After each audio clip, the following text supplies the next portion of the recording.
Hoje nós estamos aqui ouvindo Lauro Pinto, natalense, Charias, como diz o mestre Cascudo, menino de Requieto na cidade de Natal, bacharel em Direito, magistrado, advogado por algum tempo, escritor.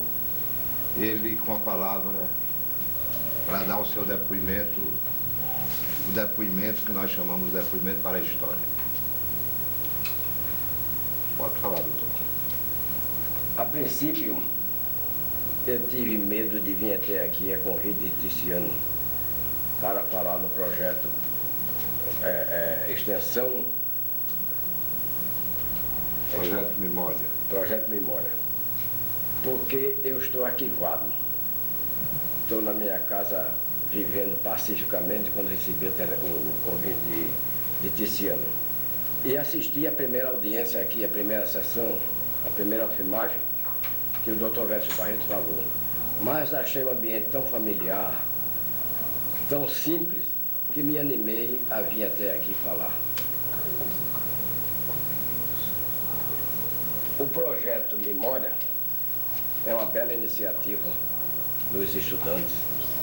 Hoje as universidades são dinâmicas, rapazes inteligentes, competentes, que movimenta não só a universidade, como o ambiente cultural da cidade. E mais ainda, o digníssimo reitor, apoiando essa iniciativa, nos leva a animar esse rapaz, ajudar esse rapaz. Porque Diógenes da Cunha Lima é um grande advogado, um grande poeta, que está aparafusando a universidade, que está meio desaparafusada.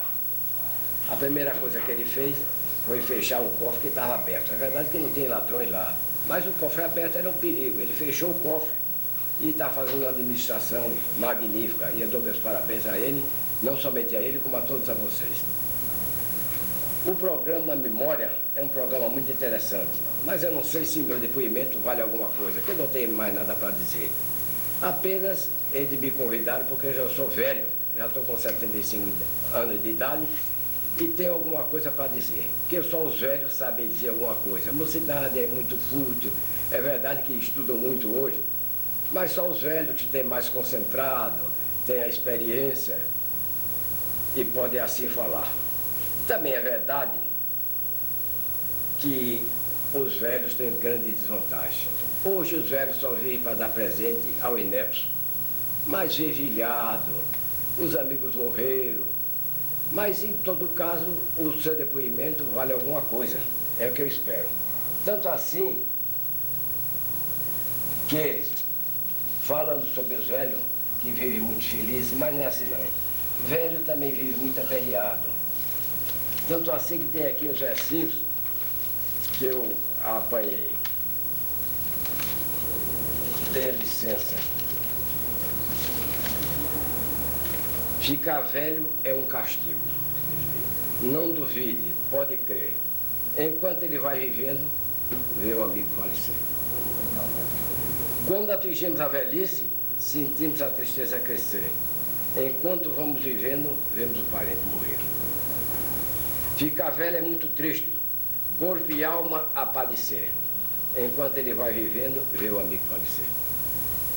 A velhice tem algumas alegrias, tem muito mais lágrimas a verter. Enquanto ele fica mais velho, vê o parente morrer. A velhice pode ser uma dádiva, mas não a queiras merecer, pois enquanto ele vai vivendo, vê o amigo morrer. De forma que a velhice tem essa desvantagem. Eu, com essa idade, nascido e criado em Natal, tenho alguma coisa a dizer. Vi a cidade crescer. Casinhas baixas, ruas cheias de areia. A Avenida Teodoro, onde eu passei a minha meninice, a areia vinha até o meio da canela. Depois fizeram uma estrada de barro, que quando o carro passava era um pavor. Vi a cidade crescer. Ainda andei de bonde de burro. Eram 5 parelhas que saíam da ribeira. Subia o chicotando os burros. Quando chegava na cidade, ele tirava uma parelha, ele vinha sozinho, descia sozinho, ia batendo na cocheira. E os dois ficavam. Depois então vieram os bondes elétricos, muito bonito.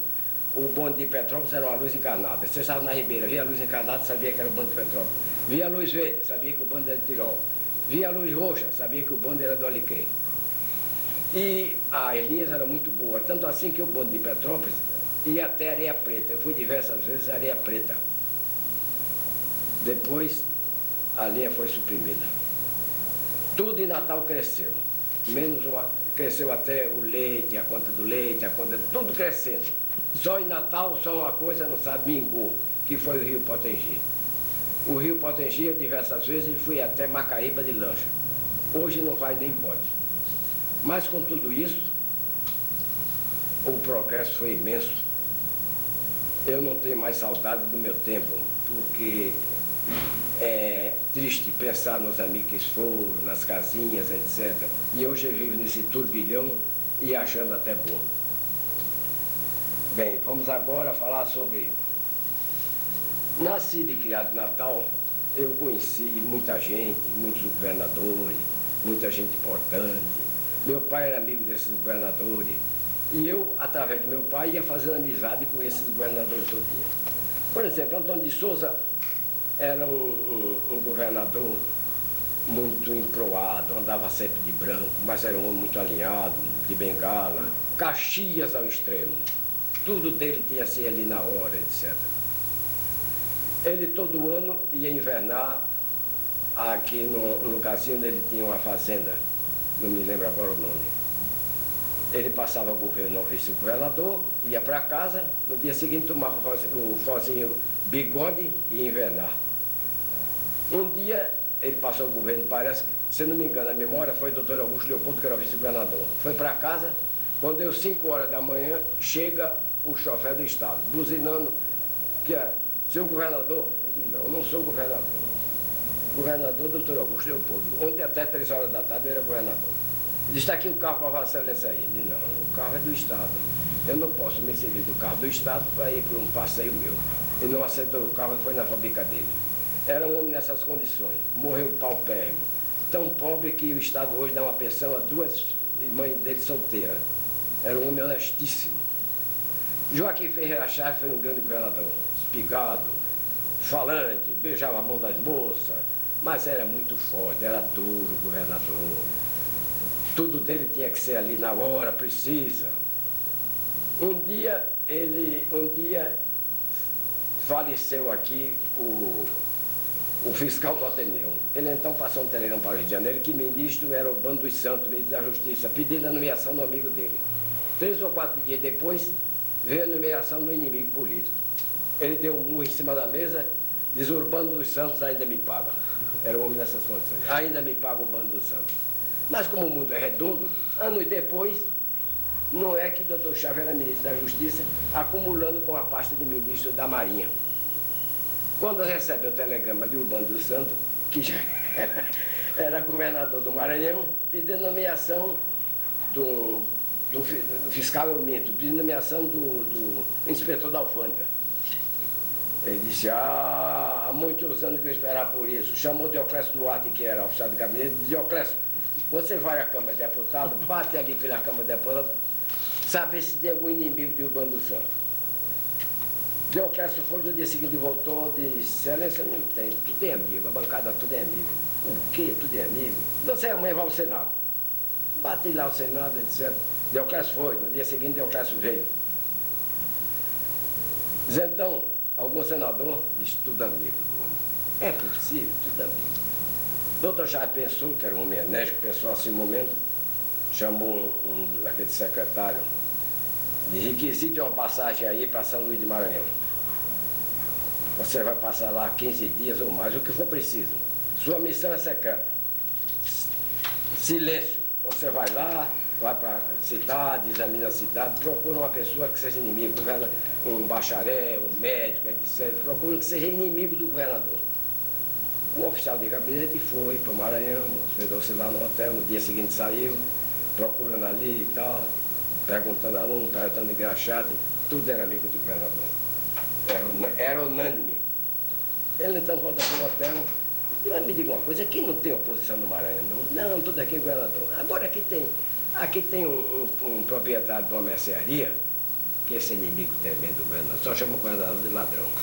Já foi preso diversas vezes, tem 2 filhas professoras, é removida para um lugar, quando chega lá já está para outro lugar, a moça via assim como coisa.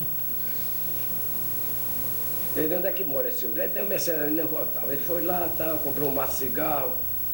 Estou gostando de sua cidade, cidadezinha boa. Ele não vai melhor porque esse governo aí é um ladrão. Começou a colocar assim. E começou a conversar com ele, etc. Mas nada de dizer a missão. No dia seguinte foi, comprou tomate de cigarro, conversou com ele e tal. Ele metendo o pau no governador. Ele chamou ele lá para dentro. Diz, olha, me diga uma coisa. É um segredo que eu tenho para lhe contar. O negócio aqui é assim, assim, assim. Você quer ser inspetor da alfândega? Se por intermédio desse ladrão, pode riscar meu nome. Diz, não é por intermédio desse ladrão, não. Aí contou a história, desaceito. Mas preste atenção. Não diga nada a ninguém, porque você pode cair no ridículo. Diga nada a ninguém. Eu vou embora, você aguarda aí, depois tá certo. Voltou para o Rio de Janeiro, doutor Xavier, então qual é a sua missão? E doutor, lá é quase tudo unânime. É bacharel, é comerciante, não é nada. Agora tem o seguinte, lá tem uma mercearia que é o maior inimigo dele. Está ótimo. Está ótimo. Está muito bom. Faz a nomeação dele aí. Deixa a nomeação. O doutor Xavier não nomeia assim, não perdoava ninguém. Doutor Henrique Castiano, que era vice-governador, que também eu gostei da intimidade, era um homem culto, muito inteligente, mas preguiçoso demais, não fazia nada, secretário do Tribunal de Justiça Eleitoral. Chegava lá e ia fazer as cartas dele com aquela letrinha muito miúda. Doutor Henrique, na hora da sessão, o quê? Na hora de quê? De dar sessão. Ele ia para a sessão. Mas era um homem muito bom. Uma vez ele foi fazer lá uma mudança na casa dele, tirar um livro de uma estante e botar para outra. Subiu num tamborete e uma mocinha entregava o livro, entregava ele e botava lá. Até que a mocinha, quando entregava o livro, era assim. O que essa mocinha tem?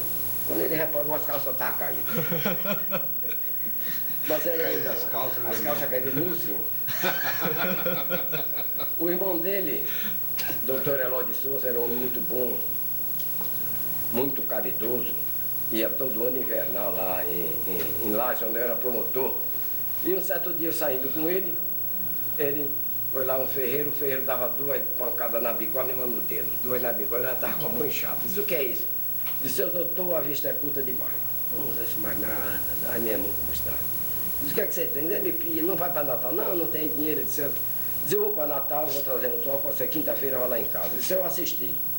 Ele foi em casa de Farache, arrumou uma caixa cheia de óculos vagabundos, de diversos graus. Então ele mandou chamar o camarada, botou em frente à janela e disse, presta atenção, eu vou botando aqui os óculos em você. Quando chegar bom, você vai dizendo, botava os óculos, agora é ruim, e agora? Piorou, e agora é assim, e agora assim. Até que ele pegou os óculos, que era o que ele precisava. Quando botou nele, ele levantou-se, disse, seu doutor, eu virei menino, eu virei menino. Era um homem muito bom. Grande governador, sabe? Hoje estão todos acabados. Do Lauro Pinto, que época mais ou menos era essa? Essa foi em 1928. Eu era promotor em Laje. Natal naquela época tem quantos habitantes, mais ou menos? A cidade era muito pequena. A cidade podia ter uns 10 mil habitantes, se tivesse. Agora completou 50 anos que eu fui promotor de Laje. Eu digo, estou perto de morrer, vou lá fazer uma visita lá. Cheguei lá, tudo diferente. Disse, fulano morreu, fulano caiu no motor, fulano morreu. Afinal de contas, encontrei um que foi prefeito, Chico, acho que é Chico Pereira. Disse, doutor Lauro, só tem nós dois, vai embora daqui. Senão você morre. Mas era uma cidade. Doutor Lauro, quem era juiz nessa época lá? Doutor Alfredo Celso de Oliveira Fernandes. Alfredo Celso de Oliveira. Alfredo Celso de Oliveira de Direito lá. Era do Açu, ele? Ele era de Caraúbas. Ah, era de Caraúbas. Agora, depois desse fato, o que é que eu tenho mais para contar? Sim, vi a cidade crescer conforme eu já disse. Prédios novos, etc., tudo muito bem. Só uma coisa piorou da Ribeira, que foi a inundação. Eu era menino, vi a Ribeira inundada, tinha um tio que morava atrás de Teatro Carlos Gomes, que essa casa já foi demolida, e aquela inundação já é permanente. E agora pior, a inundação é pior, porque a cidade está calçada, falta água, desce direto. Tanto assim que tem aqui um verso Eu não sei quem fez esse povo é danado para escrever, né? Esse povo gosta de escrever muito.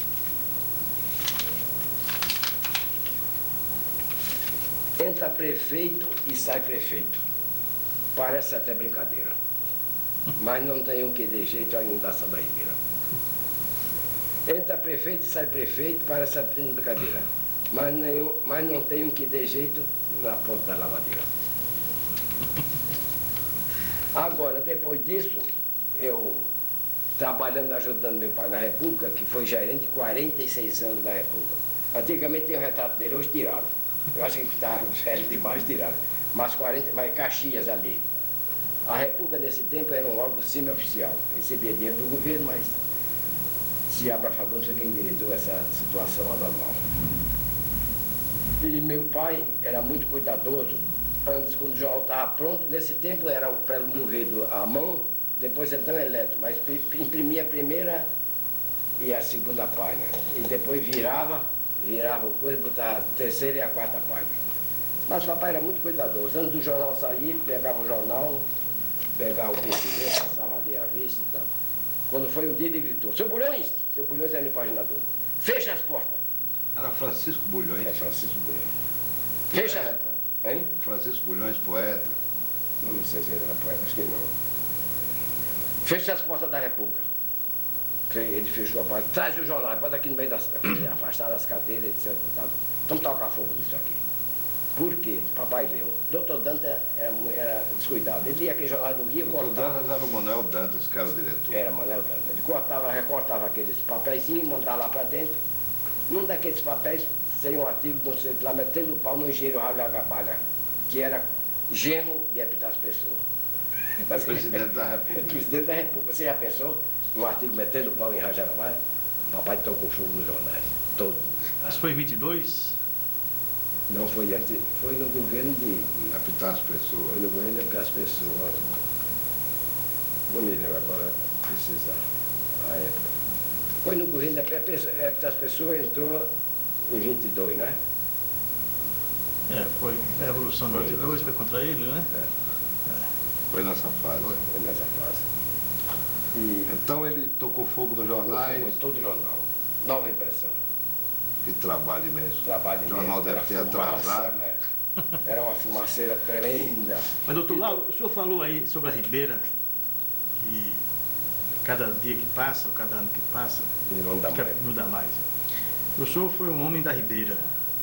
Porque naquela sua época, na época da sua adolescência, da sua juventude, era como chamou Mário Andrade, a City, né? A City de Natal.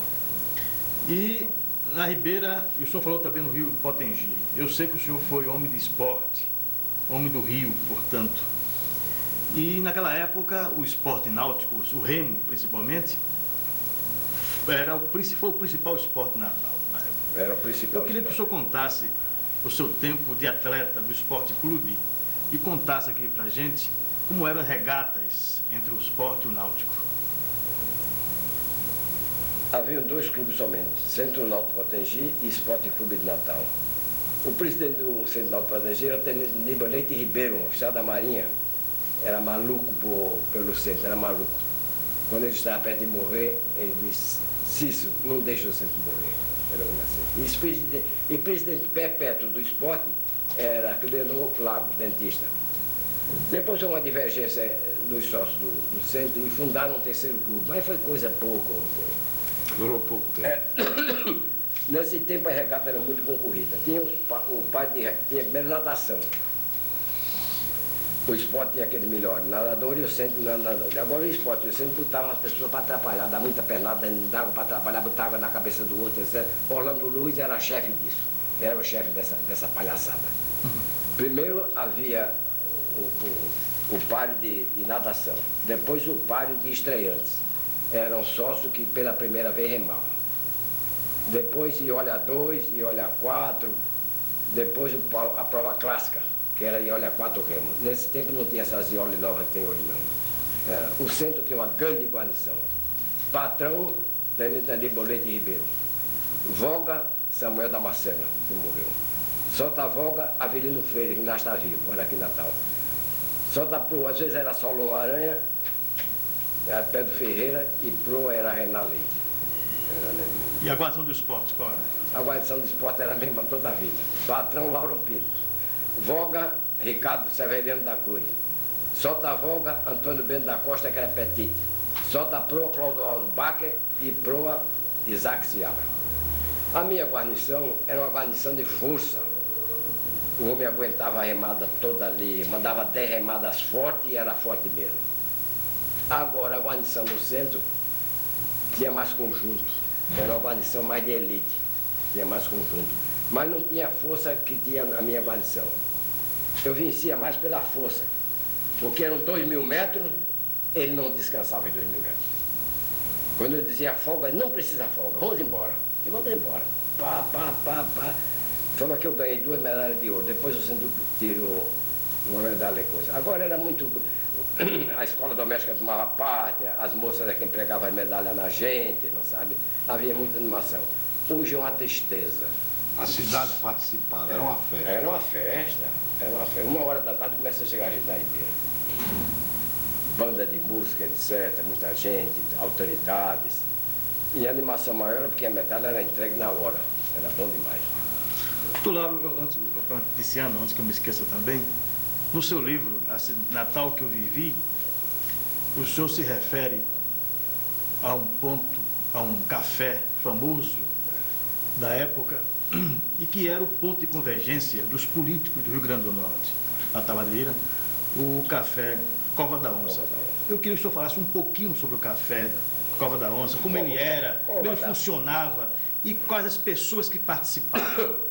Cova da Onça era um café na Avenida Tabadeira, que no meu livro tem retrato. Só tinha 2 portas. Era só o café, tomava cerveja, mas o grosso era café. Era um café político, principalmente dominado pelo governo, quer dizer, os perrepistas. Perrepistas, como chamavam. Era Zé Mesquita, era Padre Mota, era Gentil Ferreira de Souza, não sabe? Isso era o pessoal. Agora a vida todinha ali era tomar café, até 11 horas. Quando dava 11 horas, ali se organizava plano, ali se ganhava eleição, ali se perdia eleição. Mas era um movimento enorme. Agora, eu não sei como o café vivia, que só vendia café. Lá atrás vendiam a cerveja, etc. Mas o grosso era café. Os políticos ali se reuniam, qualquer coisinha, Cova da Onça, Cova da Onça, Cova da Onça. Era assim. Era o ponto de encontro. Era o ponto de encontro. Agora, e houve muita briga lá? Houve briga política. Mas era coisa que se apartava, etc. Porque o pessoal do outro não ia Cova da Onça. Ia por trás, tinha umas bancas atrás, tomava lá um café e ia embora. Mas ali no grosso não ia não, porque era perigoso. Ficavam elites políticas, eram chefes políticos do interior, altos comerciantes. Altos comerciantes, ali se reunia a nata da politicagem do Rio Grande do Norte. E foi essa relação que deu lugar para a UDN, não é? Era o núcleo depois dos udenistas, né? Depois da guerra. Dividiu-se. Um grupo ficou no PSD, que era perrepista, ficou no PSD, foi dividido, mas a maioria, a grande maioria, ficou na UDN. Ficou na UDN, Os outros chamavam os partidários, principalmente de Mário Câmara, de Pela-Bucho. Pela-Bucho. Doutor Lauro. A política mais acesa foi no tempo da interventoria de Mário Câmara. Foi quando foi assassinado o Otávio Lamartine, filho do governador João Lamartine. Aliás, o tenente Rangel não matou. Quem matou foi um sargento. Mas foi a época de a política mais forte foi no governo de Mário Câmara. Mas depois disso, depois da minha vida, de conhecer Natal, etc., a Ribeira inundada, essa coisa toda, eu fui para a escola militar. Meu pai tinha 14 filhos. Minha mãe, se houver céu, ela deve estar lá junto com outras mães. Se houver céu. Porque criar 14 filhos, a parada é mais do que federal. Ela dava comer menino, ela dava questão de menino, ela ensinava a lição de menino, o menino estava doente, ela botava até muito menino. Isso tudo, quando não tinha empregado, lavava a roupa, cozinhava, fazia tudo isso. 14 filhos. De forma que eu queria estudar medicina, mas o papai tinha 14 filhos, não podia. Fui influenciado para ir para a escola militar. Muito bom, até não tinha vocação para militar, mas fui para a escola militar. E lá passei lá 2 anos, depois pedi trancamento de matrícula. Isso foi em Realengo, né? Foi em Realengo, Escola Militar de Realengo. Que ano, doutor Lauro? 1924. 23, 24. Quem eram os seus companheiros de turma?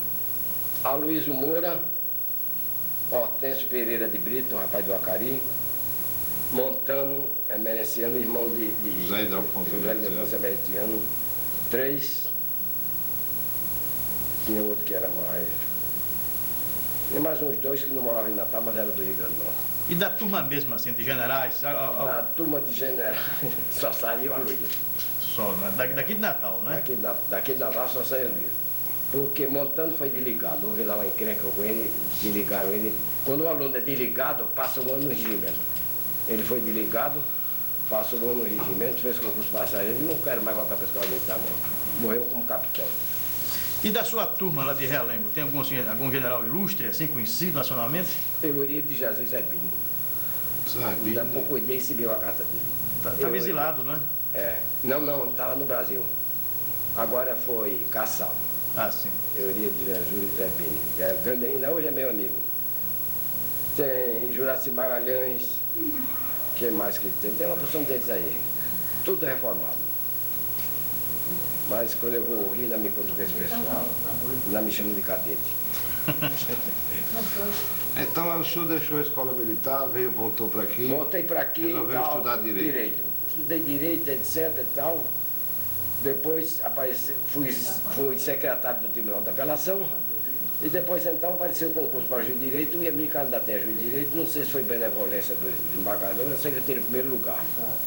E fui nomeado para o Açu. Nessa noite eu não dormi. Meu Deus, eu tenho força moral para assumir uma função dessa. Pensei a noite todinha, mas eu vou. Preparei a bagagem com a família e fui. Agora fui com o pé esquerdo, porque eu tinha sido nomeado por Mário Câmara. O doutor Rafael tinha assumido o governo, de forma que o doutor Pedro Amorim queria ver se eu não ia para o Açu, mas não podia. Eu fui para o Açu com essa coisa. Mas graças a Deus me dei tão bem, me conduzi tão bem, Açu, graças a Deus. Me conduzi tão bem com amigos e adversários, não era político, mas é esse negócio de ser nomeado por um governo para ser governo. Tão bem que quando eu fui removido para Goianinha por causa da família, quem foi lá em casa foi o doutor Pedro Amorim. Doutor Lauro, não aceita isso não. Eu digo, como os tempos estão mudando. Eu digo, doutor Amorim, não posso deixar de aceitar, porque estou com 4 filhos estudando. E tem que levar. Quando ele aceitou, a minha ficou por isso mesmo. Agora, como juiz de direito, eu tenho uns 3 ou 4 casos que eu não posso deixar de contar, porque eu nunca mais os esqueci. O primeiro, eu estava em minha casa, minha família daqui de Natal, chegou uma moça, disse, doutor Lauro, eu fui deflorado e quero que o senhor me faça o exame agora. Eu digo, moça, eu não posso fazer exame agora. Não, mas eu quero que o senhor me faça o exame agora. Eu não posso fazer exame agora com você, porque não tem competência. A responsabilidade pesa mais do que chumbo. Você mais se fosse uns 30 anos atrás. A responsabilidade pesa como diabo. Eu digo, minha filha, eu não posso fazer isso com você. O que eu posso fazer com você é acompanhar seu exame. Se o senhor acompanha, eu digo, acompanha. Mandei para a delegacia com ofício, etc. O delegado nomeou um perito, que era farmacêutico. O resultado foi que a moça era virgem. Veja bem onde eu estava caindo. De outra feita, o juiz de direito é como juiz de pai. Chegaram 2 bandos. Uma senhora com uma mocinha e tal, e outro bando lá, uns 4 ou 5 pessoas. Mandei a senhora então, o que é? Diz, doutor Lauro, vim aqui dar queixa contra fulano de tal, que peguei em flagrante ele tendo relações sexuais com minha filha. Pegou em flagrante, peguei. Vim aqui dar queixa, etc. O senhor vê, está certo. Tomei nota do nome dela, etc. Quando foi que ele pegou em flagrante, etc. Tomei nota de tudo para mandar para o delegado com ofício, para o delegado, para ver inquérito. Digo, a senhora fique por aí, que o delegado vai lhe chamar, tá certo. Quando ele foi, vem a outra turma. Digo, doutor, dá licença? Pois não, mas o que é? Doutor, essa senhora veio dar queixa que a filha dela foi deflorada, não foi? Que eu a deflorei. Realmente ela me pegou em flagrante. É. Mas eu não tenho medo, doutor, do inquérito. O senhor pode mandar do inquérito, eu não tenho medo do inquérito, porque não fui eu quem deflorei essa moça. Tá vendo esses 3 aí? Todos os 3 tiveram relações com ela. E era coisa antiga. É um fato conhecidíssimo no lugar. Fato conhecidíssimo. Não é de hoje, não. É um fato conhecidíssimo. O que é verdade essa história? Acho que é assim. Fiquei sonso. Aí tomei nota do rapaz, endereço e tudo, e mandei que a senhora voltasse. Levei a senhora lá para um reservado lá do cartório. Minha senhora, está se dando isso assim, assim, assim, assim. Sua filha nessas condições, assim, assim. Sabe o que ela disse? Doutor, é verdade. Mas ladrão não é aquele que se pega com o fruto na mão? Ladrão não é aquele que se pega com o fruto na mão? Aí ela foi embora, também acabei. E os outros fatos eu acho que não interessam mais a você não. Mas, doutor Lauro Pinto, me diga uma coisa. Havia aqui naquela época um café que era o café da boemia da cidade. Ah, era. O Café Majestic, onde frequentavam os boêmios, intelectuais. De saudosa memória. Ficava ali na Ulisses Claro. No meu livro eu tirei o retrato do café. Era intelectuais e gente que não era intelectual nem para lá. Sabe? Boêmio. Madureira, pai desse Madureira aí. Uma vez botaram Madureira ia morrendo por causa de uma brincadeira dessa. Madureira, você é baiano, mas não come pimenta. Não, eu como pimenta, não come nada. Você come pimenta, então eu quero ver se você come pimenta amanhã. Aí ele foi lá no mercado, trouxe um bocado de pimenta e botou Madureira na cerveja. E cadê a pimenta? Você está comendo pimenta e ele mastigando pimenta e ia morrendo. Bartolomeu Fagundes. Bartolomeu me curou com água danada. Bartolomeu era um homem que merecia um livro no Rio Grande do Norte. Pai do escrivão Armando. Era um homem, é porque eu estou velho, cansado, não quero escrever, mas era um homem que merecia um livro. O nome dele é... Armando? Não, o pai dele. Bartolomeu. Bartolomeu uma vez foi ao mercado, viu umas laranjas pequenas e umas laranjas grandes. Ele começou a tirar as grandes e a mulher disse, só vendo as pequenas são as grandes. Mas minha senhora, eu não quero comprar as pequenas, eu só quero as grandes. Não, mas só vendo assim. Me diga uma coisa, quanto é tudo aqui? Zé tanto, pegue. Botou as grandes dentro da coisa e pegou as pequenas na parede do mercado. Pá. Quebrou tudo. Mas Jorge Fernandes também estava naquela época, né? O pai dele, o pai dele... O poeta Jorge Fernandes morreu, o pai dele morreu perto do carnaval. Olha, perto do carnaval, Bartolomeu uma morte.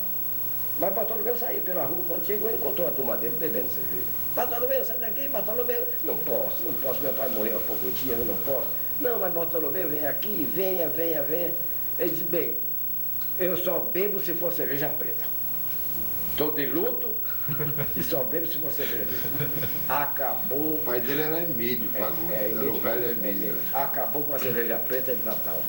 Mas nesse bloco nesse bloco que frequentava o Café Majestic, que aliás esse grupo recebeu a visita em 27, me parece, do poeta Mário de Andrade, né? Frequentava o poeta Jorge Fernandes. Jorge Fernandes era um que vivia lá dentro. Como era Jorge Fernandes, doutor Lauro? Jorge Fernandes trabalhava na fábrica vigilante. Um homem inteligente, muito compenetrado. Na fábrica de cigarro, não é? Cigarro vigilante. Foi viajante da fábrica de cigarro bem aos 40 anos. Homem bom, competente, muito amigo, mas que tomava aquela cerveja, né? Agora nunca ficava embriagado caindo, não. Tomava a cerveja dele, era sereno demais. Uma vez ele estava no Majestic, quando chegou um camarada com um galo de Campina. Ele disse, quer vender o curió? Esse curió não, é galo de Campina. Isso é um curió, não é, seu moço? Isso aqui é um galo de Campina. Aí Jorge botou uma cadeira para ele, meteu ele na cerveja, etc. E tal. Então, dê licença, eu vou vender meu curió. Era muito interessante. Mas ele fazia versos na roda? Como é que... Fazia versos. Tem um verso aí que eu não sei se foi dele ou de Jaime Vanderlei. É o negócio do fiado, né? É. Mas essa censura não vai deixar de dizer. Não vai deixar. Mas acho que foi de Jaime, né? No seu livro parece que é de Jaime Vanderlei. Jaime foi também um grande boêmio. Foi, Jaime era grande demais. Jaime bebia demais. Mas, doutor Lauro, o senhor tem a tradição assim de ter sido um estudante requieto? Não, eu fui um estudante. Eu estudava. Mas na hora de brincar, acho que ninguém brincava mais do que eu. Me diga uma coisa, O senhor foi estudante em Recife, o senhor foi da turma de 29. Qual era a sua turma na Faculdade de Direito? A minha turma tinha 46 alunos. Fizemos agora 50 anos de formado. Eu fui para Recife. Sabe quantos compareceram à solenidade? 5. O resto ninguém sabia de endereço, tinha morrido. E dessa turma de 40 e tantos, quantos daqui do Rio Grande do Norte? Eu, João Maria Furtado 2, Vécio Barreto 3, Robson 4, Manuel Varela 5, João de Brito 6 e Severiano Sobrinho 7 e Mário Gadeira 8. 8 estudantes. Desses daqui do Rio Grande do Norte morreram já João de Brito Dantas e Severiano Sobrinho. O Mário Gadelha é desembargador, é magistrado em Pernambuco. É, aposentado. Ô, doutor Lauro, me conta aí, como era a vida social naquela época? Bom, em frente ao Majestic funcionava o famoso Cinema Royal, né? É, Royal Cinema. Royal Cinema, o dono do Royal Cinema era Alberto Lial. E porteiro era Palito. Jorge Palito. Jorge Palito. Diz até que morreu, não sei se é verdade. O Royal Cinema era bonzinho, mas nesse tempo não tinha. Não tinha refrigerado, não tinha nada. Pianista Paulo Lira. Pianista Paulo Lira, que era mais, não me recordo agora dos outros. Era aquela orquestrazinha, Mambebe, etc. Não. Mas só começava o cinema quando Dona Ana de Cascudo chegava. Era a mãe do Cascudinho. Cascudinho, É. o mestre Cascudinho. Dava 7 horas, 7h10, 7h15, e só via senhor puxando o relógio, e o povo achando o pé, babá. Mas não começava. Quando Dona Ana sentava na cadeira, mas começava.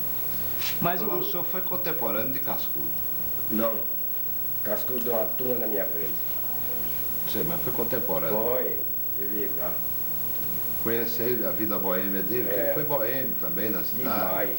Ele tinha um colega de quarto, que eu tive agora com ele, está com 85 anos velhinho. Quando eu saía, outro chegava, se comunicava por bilhete. Era assim. Quando chegava às 10 horas da manhã, era o tempo que Cascudinho saía. Quando o Cascudinho saía, era o tempo que ele vivia assim. Eles só comunicavam por bilhete. E como era a boemia do mestre Cascudo aqui em Natal? A boemia de Cascudo aqui em Natal era uma boemia um pouco fechada, viu? Ele só bebia ali, não era um para sair em café, etc. Tal. E aquela turma ali, ele aí bebia uma coisinha. Com os amigos dele. Gostava. Hoje eu não sei se ele ainda bebe, mas que ele não bebe mais. Mas o senhor morava, no tempo de estudante, o senhor morava numa pensão aí na Rua da Aurora, em Recife, com Eutiquiano Reis. Era com Eutiquiano? Era doutor Eutiquiano Garcia Reis. Morei com ele. Me diga uma coisa, o senhor podia contar uma história que é antológica, de brincadeira de estudante, dos roubos numas tampas de açucareiro de um café. É. Como foi essa história? Nós fizemos uma aposta para ver quem roubava mais tampa de açucareiro. A gente chegava num café. O senhor e Eutiquiano? Não, tem mais os outros. Os outros, né? É. Chegava no café, etc., bebia café ali, jogava a capa, o jornal em cima do açucareiro, quando pegava, levava a tampa. Era assim. Eu sei que cada um ia, no fim do ano, juntava e quem ganhava o campeonato. Aí uma vez Verso Barreto chegou, mas esse seu açucareiro não tem tampa não? Seu moço, eu não sei mais o que que faça. Porque tantas tampas levava até que como desaparece. Mas eu sabia que até Verso tomava parte no roubo das tampas. É assim. Agora é verdade que no final do ano o senhor empacotou tudo e devolveu as tampas. Não, levei para casa. Levou para casa. Dei lá em casa, a minha mãe era tampa de açucareiro, hoje não deve ter. Agora a história do cônsul, a história da carta. Não é verdade, não. Não é verdadeira aquela história. Das cartas. Não, não é verdadeira, não. Nós fomos a bordo de um transatlântico. E então, não sei quem foi, tirou um cartão. Ali no coisa, tirou um cartão, era de um consulado. Então fizemos uma carta reclamando e tal, que os carros ali, reclamando a pessoa de coisa, ficou só por causa disso. Não ficou nisso, né? Uma denúncia contra um sujeito que tinha um carro muito bonito e passava e jogava água. Eu estava lá, olhava. Alugamos um quarto, mas o quarto, as paredes não tinha nada, não botava roupa no chão. Não tinha coisa nenhuma. Eu indo ao mictório do Santa Isabel, vi esse cabide que tem na feira, de fechar. Eu li assim, está resolvido o problema do coisa. O bicho era duro como mulher, mas eu peguei de cá, peguei de lá, fechei, botei debaixo da capa de si, solene como mulher. Roubou o capítulo. Roubei o capítulo de Santa Isabel. E serviu para os estudantes. Se serviu demais.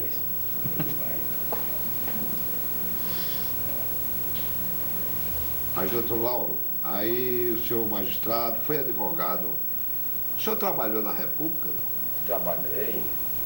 Quem era o pessoal era- da redação? Era Nísio Soares, chamava Nísio Baú, ainda hoje está vivo. Ah, Lisboa. O Antônio Emerenciano, só tinha esses dois. Trabalhava na redação. Trabalhava na redação. E esses dois faziam o jornal sozinho. Faziam a revisão. Sim, mas a parte de redação do A jornal. parte de redação. As notícias do jornal, os artigos. Os artigos do jornal já estavam prontos. Quando era de manhã, você entregava a matéria. Mas quem escrevia esses artigos naquele tempo? Era Eloy de Souza, Ricardo Ciciano, Palmeira Vanderlei, que era mais... Cascudo já estava escrevendo. Cascudo escrevia pouco, mas escrevia. Era Antônio de Souza mandava muito artigo. Agora, Antônio de Souza, só tinha duas pessoas em Natal que entendia a letra dele. Era um tipógrafo e papai, mais ninguém. Quando ele mandava lá, entrega fulano de tal. Eu já sabia que só aquele tipógrafo conhecia a letra de Antônio de Souza. O senhor falou aí no Majestic, No Cova da Onça. Cova da Onça e no Natal Clube. O Natal Clube, eu sou suspeito para falar que meu pai foi quem levantou o Natal Clube e sustentou o Natal Clube por muitos anos. Muitos anos. Mas como foi o Natal Clube? Era um clube fechado? Era um clube de festas? Era um clube de jogo? Era um clube de Era um conversas? clube de dança recreativa e um clube de jogo. Tinha uma seção lá atrás que era de jogar um púquer e a seção de cá era de dança. Agora todo mês tinha um baile. Organizava um baile todo mês. Onde era o Natal Clube Velho, doutor Lauro? O Natal Clube Velho onde é o Banco Nacional. O Banco Nacional. Era ali naquele prédio velho. Prédio velho. Depois fizeram o prédio Um salão muito grande. Ali a bebida era de graça, mas ninguém se embriagava não. Café de graça, tudo de graça. Para bolo os de sócios. graça. Para os sócios e as famílias. Uma vez organizaram um baile de branco, a Blanchet, Soirée Blanche, né? Não deu resultado. Ficou muito monótono, era todo mundo de branco, não deu resultado. Mas o grande clube de Natal foi o Aeroclube, não é? Foi. Esse foi que dominou a cidade durante várias décadas. Eu não frequentava o Aeroclube. O Aeroclube foi invenção do Dr. Lamartine. Não frequentava por quê? Porque morava no interior e era muito society. O senhor era Gastava-se magistrado, muito, juiz. Foi na fase que o Aeroclube. Lamartine foi quem inventou o Aeroclube, foi quem fundou o Aeroclube, foi quem primeiro voou. Mas era um grande clube, não sabe? Gastava-se muito dinheiro. Doutor Lauro, o senhor jogou futebol Joguei pelo América? pelo América. Nunca aprendi a jogar, mas batia a bola. Qual era a sua posição? Meia esquerda. Mas sempre a meia esquerda. Fiz tudo para subir, mas não ouvi. Não. Qual era o Jogou seu no time? segundo time. Era o segundo time, né? Era segundo time. E quem eram os craques daquela época? Os craques daquela época eram João Maria Furtado, Canela de Ferro, era um sargento do Exército. Doutor Zé Gomes. Doutor Zé Gomes, Ricardo da Cruz. Ricardo da Cruz foi um grande jogador de futebol. Paulo Teixeira. Paulo Teixeira, Um grande. João Maria Furtado jogava em que posição? de Rafa. Devia ser um pau danado. Não, quando a bola vinha, ou a bola voltava ou o jogador. Não tinha jeito, eu nunca vi uma canela daquela. Aquele que devia ser chamado canela de ferro. Era. A bola voltava, ou o jogador ficava, pra cá não vinha nada. Bruto demais. Uma vez ele foi jogar em Mossoró, e tiveram uma raiva dele danada. E disse, será que aquele nego ainda me paga? Meu marido não foi mais lá. Era assim. Aqui em Natal tinha também um clube feminino, depois acabou-se. Tinha também um clube náutico feminino, muito interessante. Isso acabou-se. Mas os clubes femininos eram de voleibol, não era? Não, era Remo? Remo. Feminino? menino. E quem eram essas jovens? Ah, não me lembro, não, já até tudo com a avó. É. Era de baiteira, tinha duas baiteiras. Cada baiteira tinha 15 moças, 16 moças. As baiteiras. Pesava com mulher, mas era devagarinho. Eram moças musculosas? Não? Não, Não. moça não era muito musculosa não, mas elas treinavam muito, viu? Ela sabia remar. Duas baiteiras. Não me lembro agora o nome, mas era muito interessante. Batia-se palma como diabo, quando tinha mulher que caía na água para abraçar as moças, etc. Era muito... Depois acabou-se isso, depois veio um clube de voleibol. Não sei isso, né? Como é que ia andar isso? Era a AFA E o e o centro? Centro Feminino. Fizeram época, na década de 40. Doutor Lauro, qual foi, assim, o episódio político do Rio Grande do Norte que mais impressionou o senhor ao longo de todo esse tempo? Foi a morte de Otávio Lamartine. A morte de Otávio Lamartine. Eu era muito amigo dele. Foi em 1930, no governo de Mário Campos. No fim do governo de Mário Campos. 1933. Por aí assim. Foi Não, um fato 33, triste, sabe? 34. Que era um homem bom. Agora era muito politiqueiro. Era muito politiqueiro. Uma vez, São Paulo Vanderlei ia embarcar e ele disse que ia dar uma surra em São Paulo Vanderlei. Genésio, não faça isso, Otávio, não faça isso. Passou uma hora falando com o Otávio não ia dar uma surra em São Paulo Vanderlei. Mas era um homem bom, viu? Político, porque nasceu dentro da política, viu? Vendo o pai dele. Política. O senhor conviveu, assim, de perto com o João Café? Muito, trabalhei com ele. Trabalhou com ele? Trabalhei com ele. No caso de infanticídio, trabalhei com o João Café. Eu fiquei... Ele era provisional. Era profissional. Eu fiquei com a parte jurídica, provando que o menino já tinha nascido morto. Que não fizeram o exame dos pulmões dentro d'água para ver se havia ar. Saímos até mais ou menos. A parte técnica do processo, né? João Café, deixe comigo a outra parte. Era oratória. Orador. Deixe comigo. Um orador Esse de homem fez júri. um discurso tremendo. Diz, o responsável por isso está aqui na multidão. O pai, covarde, não tem coragem, deixou a mulher assim e tal. E eu não sabia de nada. Ele é que é o responsável. Não é que ele faz o discurso, não. A mulher foi absolvida, quando acabou, disse, o João Café quem era? Conhece lá quem era? Nunca vi esse camarada. Mas ele fez um discurso impressionante. Trabalhei com ele pouco tempo. Os processos ele guardava no sindicato, que era ali no Véu da Noiva. Quando foi um dia, disse que Lamartine mandou acabar com o sindicato. No véu da noiva? Da noiva? Véu da Noiva. Onde era o Véu da Noiva? Aquela casa onde era o Véu da Noiva. Onde? Casa comercial. Não, Véu da Noiva, ali de lá de Palácio, tão conhecido. O monumento histórico do Rio Grande do Norte. Véu da noiva? Véu da Noiva. Porque ele desce assim, o telhado desce assim. Onde é o museu? Ah, o Sobradinho. Era chamado Véu da Noiva? Era chamado. Era do telhado que descia, assim. Ali era o Véu da Véu Noiva. da Noiva. Ali era o sindicato. Ali era o Hoje é o nome Museu Café Filho. Café Filho. Bem. Ali era o sindicato de João Café. Tinha os processos lá, tinha o instrumental de música todinha. Eu sei que do dia para noite também saiu tudo quebrado. Os processos rasgados. Os instrumentais todos amassados. A mando de quem? A Ania que estava nervosa. Disse que foi Lamartine, mas não acredito não. Disse que foi Lamartine, mas eu não acredito. O fato é que quebraram tudo. Agora, João Café tinha muito cuidado com a vida dele, porque tinha uns camaradas aí que queriam matar o João Café. Mas João Café tem uma polícia secreta dentro da polícia. Uma polícia secreta. Os informantes dele. Informantes. João Café durma hoje na cidade. Que está alegrado, estava esperando ele, morava no Barro Vermelho, estava esperando ele, mas ele passava dias, etc. Quando ele deu João Café, acho bom você hoje dormir em Natal. Ele dormia em Natal, ele escapou por isso. Mestre Lauro, o senhor com os seus cabelos brancos, né, já exalando sabedoria e experiência, aqui e acolá, no seu lirismo, o senhor sente saudade de pessoas, por exemplo, vendo as pessoas morrer. Eu pergunto ao senhor, muitas saudades atualmente? Saudade, a gente quando vai ficando velho, aumenta a saudade. Aumenta a saudade das coisas, principalmente dos amigos. Teve muito amigo meu morrer, uns na flor da idade. Por exemplo, a morte do pianista Olavo Gluck, era um grande pianista, Olavo Gluck. Eu assisti a morte desse rapaz, ainda hoje tenho saudade dele. Morreu moço. E muitos.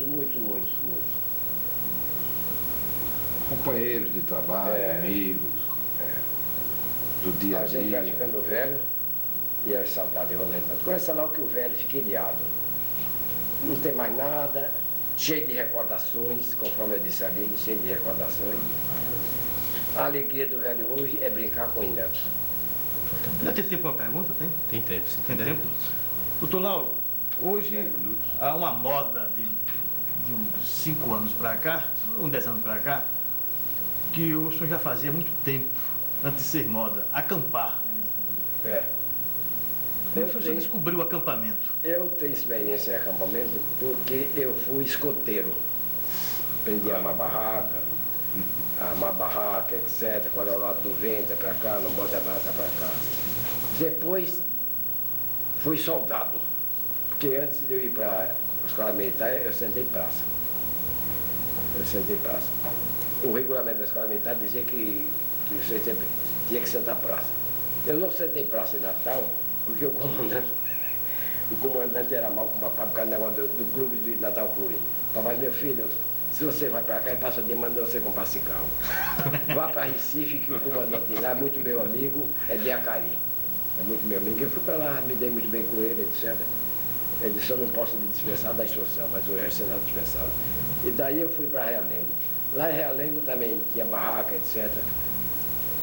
Eu sabia mais ou menos armar barraca, etc. Tinha um gosto por acampamento, desde escoteiro. Quando cheguei aqui em Natal, não tinha barraca, o povo não acampava. Esse povo deve acampar, morar no mato, é tão bom e tal. Aí comprei umas barracas, organizei. O primeiro acampamento foi muito ruim, porque não tinha banheiro, não tinha parede sanitária, era no mato, a gente aliviava. Não tinha fogareiro, não tinha nada. No segundo ano, melhorei o acampamento. No último ano foi agora, foi um espetáculo. Eu tinha farmácia, tinha um todo grande que meu neto fez. Ultimamente o senhor acampava com os netos, né? É, os netos, eu acampava com e uns 2 convidados. Agora tinha geladeira, tinha fogão, tinha parede sanitária, tinha tudo ali. Era uma beleza. Eu sempre gostei muito de acampar. Eu sei fazer fogo. Eu acordava às 5 horas da manhã a fazer fogo. Gostava mesmo. Procurava aquele matinho e tal, coisinha. Quando o pessoal acordava já estava fogo feito e o café já preparado. Agora acampar, mas aí tem uns inconvenientes, viu? Pareceram 2 cobras. Isso aqui era ruim. 2 cobras coral. Eu não examinei porque botei fora as cobras. Uma passou por cima do meu pé, deu mais o pulo do mundo. Mas é muito boa. Mas uma vez eu passei pela Rio, estava acampado, é tudo organizado, tem até a bandeira hasteada, aquela bandeira, tinha todo um ritual, né? É, aquela bandeira, a primeira coisa que se faz é colocar a bandeira, e é a última que sai. Agora as barracas são muito boas, são confortáveis, não entra mosquito, não entra mosca, não entra barata, não entra nada, ela é forrada por baixo, e telada. Você pode dormir ali à vontade, não tem cova, não tem muriçoca, não tem nada. É verdade que tem essas barracas modernas, viu? Sim. É ventilada, muito boa. O senhor acampa? Agora não, porque os netos estão fazendo exame, o voo viaja para cá, viaja para lá, mas no fim desse ano, se Deus quiser, eu vou fazer um grande acampamento. O material está tudo guardado. Sobre a minha guarda, está tudo guardado o material. Barraca, tudo, geladeira, uma vez voltou a ligar a geladeira. Mas todo o material está preparado. O doutor Lauro, restam 5 minutos aqui para terminar. Dê licença. Agora o camarada passou, me admira um velho desse na fase de acampamento, eu faço e gosto. Tá vendo, doutor Lauro? Nós temos mais 5 minutos. Sim. Eu gostaria que o senhor encerrasse, dissesse aí, acrescentasse mais o que o senhor tinha acrescentado no seu depoimento. Não, eu já disse tudo. Não pode só perguntar. Mestre Lauro, o mundo está cada vez mais vazio. Recentemente acabamos de perder Eric Fromm e muito também o nosso José Américo de Almeida. O senhor, quando fala do passado e fala dos amigos, a gente sente um pouquinho de tristeza no seu olho, nos seus olhos. O senhor tem medo de morrer? Quando eu era moço, eu tinha muito medo de morrer. Vivia assombrado. Quando esse amigo morreu, eu fiquei assombrado. Depois foi passando. Ninguém quer morrer. Ainda mesmo com a minha idade, ninguém quer morrer. Mas não tem medo de morrer. Porque a família está criada. Por que esse medo que eu tenho? Não tenho medo de morrer. Não quero morrer não, mas não tenho medo de morrer. Agora, eu queria rebater aqui. Eu posso voltar atrás ou não posso voltar atrás? Pode. Fica à vontade. Quando eu era juiz de Goianinha, andava por aquelas praias, areias, etc. ali. Quando foi um belo dia, cheguei lá ver um pescador, louro, tipo de estrangeiro. Menino Ricardo, você tem algum parente louro na família? Não, somente eu. Seu pai como é? Meu pai é moreno, minha mãe é quase muito morena, e eu nasci assim. E só você nasceu assim? Não. Uma vez por outra aqui, nessas praias, aparece um louro assim, de olho azul. E meus antepassados já diziam isso. Eu digo que esse danado ele está sabendo de holandês. Conversando com o Veríssimo Melo, professor da universidade, disse, não. É filho de descendente de português. Disse, mas não pode ser. Todos os característicos são de holandês, ou de norueguês, não pode ser. Eu digo, mas Veríssimo, os holandeses dominaram o Rio Grande do Norte 30 anos. Rapagão alto, forte, cheio de saúde. E esse povo era doente, né? Esse povo, 30 anos, esse povo eram anormais? Não era não e tal. Então eu fiz esse versículo aqui. A propósito dessa coisa, que eu ainda estou desconfiado que são bisnetos de holandês. Ainda estou desconfiado, eu não tenho certeza. Os soldados e marinheiros holandeses, aquele gigante louro e de olhos azuis, se desmandaram e se embaldaram nos idos de 1633, da Foz do Potengi até muito perto para lá das terras de Areis. Dominaram a terra, tomaram o forte, mataram gente sem piedade, mudaram até o nome da cidade. Chuparam nossos cajus, beberam caldo de cana, comeram siri, caranguejo e banana, até amar as nossas tapuias. Depois fugiram e só deixaram como lembrança uma generosa herança, o sangue flamengo nas veias dos bubis. E um magote de menino de cabelo louro e olho azul. De uma raça para nunca mais se acabar. E ainda hoje, depois de mais de 300 anos, quando nas terras onde os marinheiros dominaram e com as tapuias se atracaram, nasce um casal de morenos ou de pretos, um papa girimum, um mameluco louro, ninguém duvida da honradez da mulher. Pois todos sabem que o curiboca, apesar de feio e desengonçado e já empaludado, é tratado de holandês.